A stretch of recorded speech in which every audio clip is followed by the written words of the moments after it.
क्या आपने कभी सोचा है क्यों कुछ लोग जन्म से ही राजा बनते हैं और कुछ गरीबी में जन्म लेते हैं? क्यों कोई बच्चा जन्म लेते ही अनाथ हो जाता है और कोई माँ बाप के प्यार से सराबोर? क्या यह सब एक संयोग है या फिर हमारी आत्मा पहले से यह तय करके आती है कि उसे कैसी जिंदगी जीनी है? आज हम जानेंगे उस रहस्य के बारे में जो हर इंसान के मन में कहीं ना कहीं छुपा है।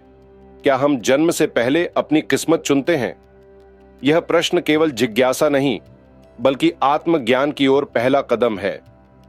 शास्त्र कहते हैं, न जायते म्रियते व कदाचित। आत्मा न जन्म लेती है न मरती है। यह शाश्वत है, अविनाशी है और अनादि है। हम केवल शरीर बदलते हैं। जैसे पुराना वस्त्र उतारकर नया पहनते हैं, वैसे ही आत्मा एक शरीर छोड़कर दूसरे में प्रवेश करती है। यह पुनर्जन्म का सिद्धांत भारतीय दर्शन का मूल आधार है, जो हमें जीवन की निरंतरता और कर्म के अटल नियम से परिचित कराता है। यह यात्रा अनंत काल से चल रही है, जहां आत्मा विभिन्न योनियों और अनुभवों से गुजरती है। प्रत्येक जन्म एक नया अध्याय है, एक नया अवसर है सीखने और विकसित होने का।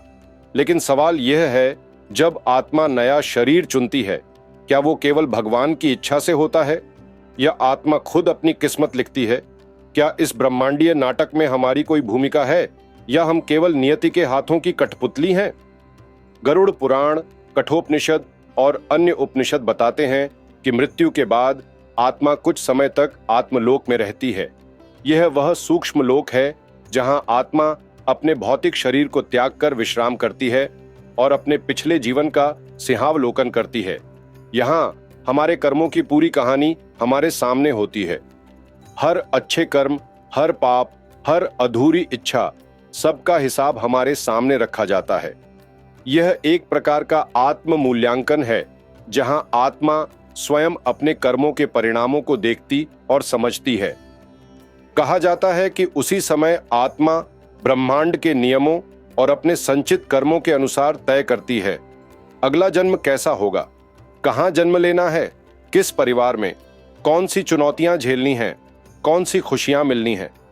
यह चुनाव केवल सुख दुख का नहीं बल्कि आध्यात्मिक विकास और कर्मों के संतुलन का होता है। आत्मा अपनी वासनाओं, इच्छाओं और संस्कारों, छापों के अनुसार ही अगला मार्ग चुनती है, ताकि वह अपने अधूरे पाठ पूरे कर सके।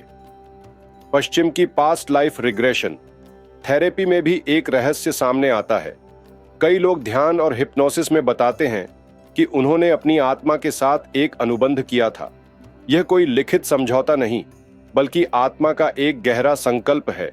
जन्म से पहले आत्मा खुद तय करती है कि उसे किन अनुभवों से गुजरना है। यह चुनाव किसी सजा के रूप में नहीं बल्कि एक सीखने के अवसर के रूप में होता है। जैसे कोई आत्मा प्रेम क्या है यह सीखना चाहती है, तो वह ऐसे घर में जन्म लेती है जहां उसे शुरू में प्यार की कमी मिले, ताकि वह प्रेम के वास्तविक मूल्य को समझ सके और उसे अर्जित करना सीखे। यदि कोई आत्मा त्याग क्या है यह समझना चाहती है, तो उसे ऐसे रिश्ते मिलते हैं जो उसे चुनौती दें, जहां उसे अपने स्वार्थ से ऊपर उठकर दूसरों के लिए कुछ करने का अवसर मिले। यदि कोई आत्मा सेवा क्या है यह जानना चाहती है, तो वह किसी साधारण परिवार में जन्म लेकर महान कार्य करती है, जहां उसे निस्वार्थ भाव से दूसरों की मदद करने का मौका मिले। यानी हर आत्मा अपने अनुभव चुनती है ताकि वह आगे बढ़ सके, परिपक्व हो सके और अपने आध्यात्मिक लक्ष्य की ओर अग्रसर हो सके। यह अनुबंध हमें यह समझने में मदद करता है कि हमारे जीवन की हर चुनौती एक उद्देश्य के साथ आती है।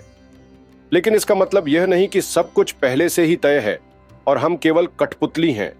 हमारे कर्म और हमारी सोच हमारे रास्ते बदल सकते हैं। यह जीवन नियति और पुरुषार्थ का संगम है। उदाहरण के लिए, यदि आत्मा ने तय किया कि उसे संघर्ष से सीखना है, तो वो संघर्ष जरूर आएगा। लेकिन उसे जीतना है या हारना, उस संघर्ष से क्या सीखना है और उस पर कैसे प्रतिक्रिया देनी है, यह हमारे हाथ में है। हमारी स्वतंत्र इच्छा शक्ति ही हमें अपने भाग्य का निर्माता बनाती है। शास्त्र कहते हैं, कर्मण्य एवाधिकारस्ते मां फलेषु कदाचन। यानी कर्म करना हमारे हाथ में है, लेकिन परिणाम हमारे पूर्व जन्मों और आत्मा के चुनाव से जुड़ा है। यह श्लोक हमें कर्म करने की प्रेरणा देता है, फल की चिंता किए बिना। हमारे वर्तमान कर्म, क्रियमाण कर्म हमारे भविष्य को आकार देते हैं। भले ही हमारे प्रारब्ध पूर्व जन्म के कर्मों का फल हमें कुछ विशेष परिस्थितियां प्रदान करें, हम अपने पुरुषार्थ से अपने प्रारब्ध को भी प्रभावित कर सकते हैं। आत्मा का यह शाश्वत सफर और जन्म से पहले का चुनाव अंततः एक बड़े उद्देश्य की ओर ले जाता है, आत्म साक्षात्कार और मोक्ष। हर अनुभव, हर चुनौती, हर रिश्ता हमें अपनी वास्तविक पहचान की ओर धकेलता है। जीवन के उतार चढ़ाव हमें यह सिखाते हैं कि हम केवल यह शरीर नहीं, बल्कि एक अविनाशी आत्मा हैं। जब हम इस सत्य को जान लेते हैं तो हम जन्म मृत्यु के चक्र से मुक्त हो जाते हैं। यह मोक्ष केवल मृत्यु के बाद की स्थिति नहीं, बल्कि जीवन में रहते हुए भी प्राप्त की जा सकती है।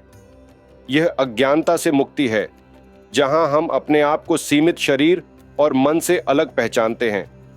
आत्मा अपने चुने हुए अनुभवों के माध्यम से स्वयं को शुद्ध करती है, अपने कर्मों को संतुलित करती है और अंततः उस परम सत्य में विलीन हो जाती है जिससे वह निकली है। डॉ. ब्रायन वीस, जो पास्ट लाइफ रिग्रेशन के लिए प्रसिद्ध हैं, अपनी किताबों में लिखते हैं कि कई मरीजों ने ट्रांस में बताया उन्होंने अपने जन्म से पहले अपनी किस्मत चुनी थी। किसी ने कहा, मैंने इस मां को इसलिए चुना क्योंकि वह मुझे धैर्य सिखाएगी। किसी ने कहा, मैंने इस दुख को इसलिए चुना ताकि मैं आत्मज्ञान की ओर बढ़ सकूं। ये अनुभव हमें दिखाते हैं कि हमारी आत्मा कितनी समझदार और उद्देश्यपूर्ण है। भारत में भी कई संत कहते आए हैं, जीवन परीक्षा है। आत्मा अपने ही प्रश्न पत्र से गुजरती है जो उसने खुद लिखा है। यह विचार हमें अपने जीवन की कठिनाइयों को एक अलग नजरिए से देखने की प्रेरणा देता है। यह हमें सिखाता है कि हर समस्या एक अवसर है, हर चुनौती एक शिक्षक है। अब जरा सोचिए, अगर आपके जीवन में दुख है, संघर्ष है, अकेलापन है, तो क्या यह सचमुच सजा है या फिर आपकी आत्मा ने खुद चुना है क्योंकि उसे कुछ महान सीखना है? शायद आपकी आत्मा ने करुणा, सहनशीलता या आंतरिक शक्ति को विकसित करने का संकल्प लिया हो। जब हम इस दृष्टि से अपने जीवन को देखते हैं तो शिकायत कम हो जाती है और जीवन की हर चुनौती एक शिक्षक बन जाती है।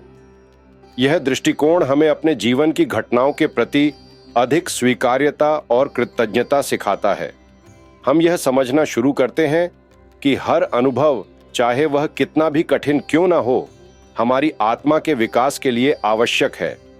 यह हमें अपने जीवन की बागडोर अपने हाथों में लेने और अपनी चुनौतियों को अवसरों में बदलने की शक्ति देता है। तो क्या हम जन्म से पहले अपनी किस्मत चुनते हैं? हाँ, आत्मा अपने पूर्व जन्म के कर्मों और अनुभवों के आधार पर अगली कहानी खुद लिखती है। भगवान हमें अवसर देते हैं, परिस्थितियां देते हैं, लेकिन चलना हमें ही होता है। जीवन एक नाटक है जिसमें आत्मा निर्देशक भी है और अभिनेता भी। हर जन्म एक नया मंच है और हर मृत्यु एक पर्दा गिरना। यह ज्ञान हमें अपने जीवन के प्रति एक गहरी समझ और जिम्मेदारी देता है। यह हमें सिखाता है कि हम केवल भाग्य के शिकार नहीं, बल्कि अपने भाग्य के निर्माता हैं। तो अगली बार जब जीवन में कोई कठिनाई आए, याद रखिए, यह आपने खुद चुना है। यह आपकी आत्मा का मार्ग है जो आपको ऊंचाई तक ले जा रहा है। यह आपकी आध्यात्मिक यात्रा का एक महत्वपूर्ण पड़ाव है जो आपको आपके वास्तविक स्वरूप के करीब ला रहा है। अगर यह ज्ञान आपके हृदय को छू गया हो और आपको अपने जीवन के उद्देश्य को समझने में मदद मिली हो, तो हर हर महादेव लिखकर कमेंट करें। इस वीडियो को अपने प्रियजनों और उन सभी आत्माओं के साथ साझा करें जो अपने जीवन के गहरे अर्थ की तलाश में हैं। हमारे चैनल को सब्सक्राइब करें और बेल आइकॉन दबाएं ताकि आप ऐसे ही आध्यात्मिक ज्ञान से भरपूर वीडियोज से जुड़े रहें। आइए मिलकर इस आत्मज्ञान की यात्रा को आगे बढ़ाएं।